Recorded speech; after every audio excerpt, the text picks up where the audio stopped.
Hello dear friends, dear subscribers and guests on my channel. In this video I want to show and tell you how to clear Telegram cache. Put your like, subscribe to my channel and let's start. So, let's go to Telegram. After that click settings at the bottom. Next click on data and storage, and here click on storage usage. Here you can choose what you want and what you don't want to delete. All these videos and files will not be lost in our correspondence, and we can download them again at any time.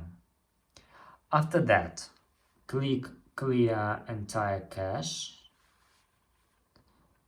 accept, and wait some time.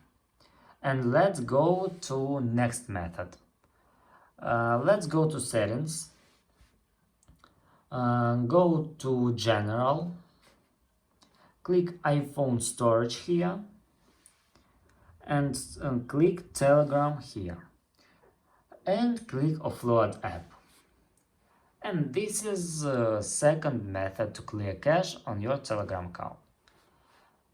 If you enjoyed this video and found it helpful, please put your like, subscribe to my channel and share this video with your friends.